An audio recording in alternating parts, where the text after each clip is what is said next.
to the junction to turn left into John Wilson Street. Looked to the left, literally 5 feet away, there was a car, a blue Vauxhall, if I'm not mistaken, had crashed into like a signpost. And to the left of the car, up against the wall, there was 2 guys with this, we now know the victim, on the floor. We thought they were like trying to help him. We thought he was involved within this crash of some sort. My partner next to me, we got out the car to see. A bit nervous. No. Well, take your time, James, because I mean, clearly, it's a terrible thing to have witnessed. So don't worry about it. We was waiting to turn out, and we see the 2 guys with the victim, which we now know the victim. We thought they were helping him. Yeah. But next thing you know, my partner, she let out an almighty scream. We then saw, we saw clearly 2 knives, meat cleaver, and they weren't little small knives, they were like big kitchen knives you use like in a butcher's. They were hacking at this poor guy, literally. I mean, we heard from someone someone else described it as a samurai sword. Now, no, there's a big difference between that and a meat cleaver. Sword there. We saw the whole incident. They were hacking at the poor guy. We thought they were trying to remove organs or something. They were just hacking at him, chopping him, cutting him. And we jumped out. My partner jumped out the car and shouted. I jumped out as well. One of the black guys went to the crashed car, got in the front, pulled out a bag. He pointed a gun at us. He shouted to my partner, get in the car, get in the car. He was waving his gun around. I then moved the car up the road. I then got on the phone to the police, 999. Yeah. I called them. I said, you need armed response, you need police, you need someone here. These 2 guys are chopping this guy to pieces, literally hacking at something, like it was a piece of meat. These 2 guys were crazed. They just were not there. They were just animals. They then dragged the poor guy. He was obviously dead. There's no way a human could take that, what they did to him. They dragged him from the pavement and dumped his body in the middle of the road and just left his body there. They then went back to the path. They're standing there, all with a knife in the hand, waving the gun about. I'm on the phone to the police saying, you need to get them here. Where are they? They took 20 minutes to arrive at the armed response.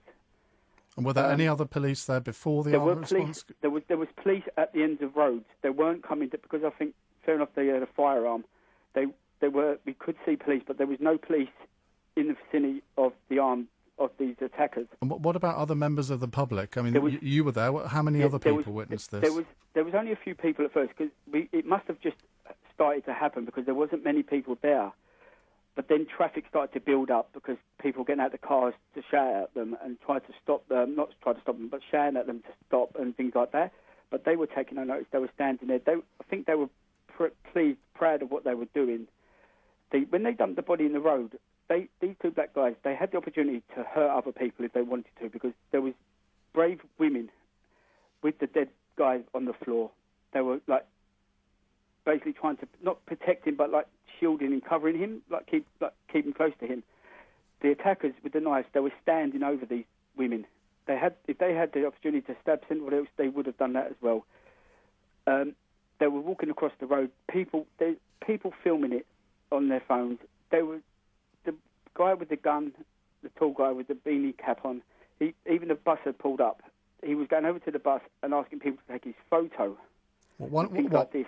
Well, let's get this straight. One of the attackers was going over to a bus and asking people to take his photo. He was getting people to take photos of him. He was standing there, praised, like take photos of me. This is me. I want to be like as if he wants to be on TV. Or he's nothing proud of what he's done to this poor guy. The guy looked like he was young.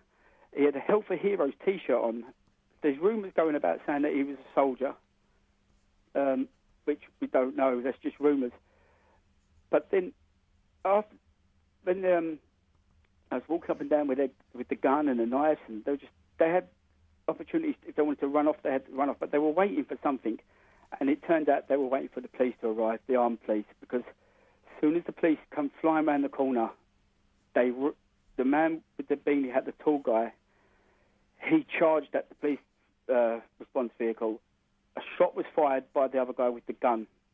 Next thing you know, the police jumped out, and I think, if I'm not mistaken, it's a bit hazy, there was 6 shots fired. Both men went down. And we now know that they were dead. They're dead as well. How old were they? I'd say mid-20s. And Mid-20s, and the victim? Like Sorry? Do you know how old the victim was? I didn't go that close to him, but he was young. I'd say 20, between 20 and 25. He looked young, poor fella. It's just sad. Thoughts to his family. If anyone knows who he is, you know, it's just horrendous to see that in broad daylight at 2:20 in the afternoon. Sure. And, you know, it's just shaking us up. I mean, a terrible thing for anyone to witness. I mean, how's your partner bearing up? She's hysterical. She's got her friends come up now.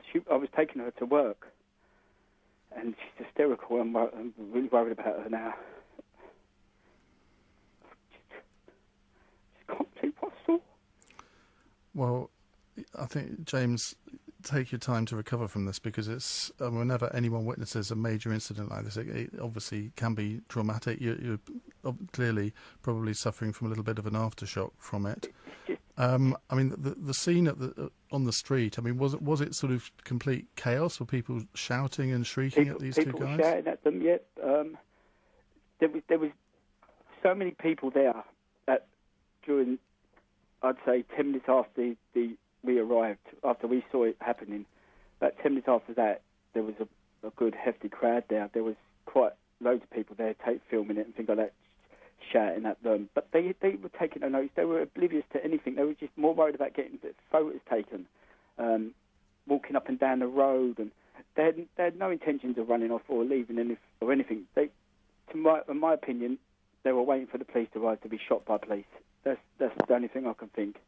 And you know, it's just horrendous what they were doing to the guy.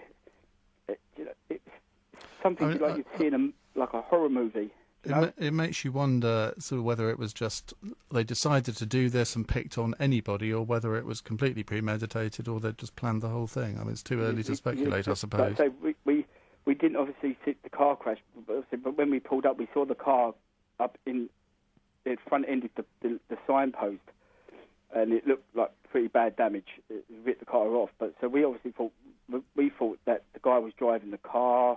They helped him out, and they was helping him. But when we saw them, I just can't describe. They were just, it's just it's digging him, digging it, and digging it, and digging.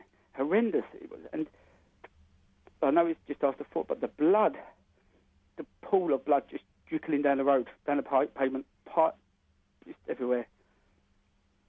And then the air ambulance arrived, landed in, and it was just outside a primary school as well, just outside the primary school. And they come out of school an hour later.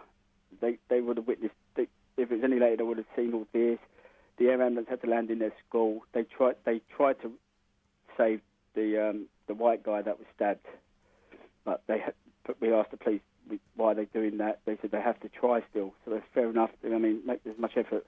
But then they went over to try to save the black guys, which obviously there's no way they were getting up from what happened to them. But it's just horrendous what we saw today. And I lived in Woolwich all my life, and it's just gone.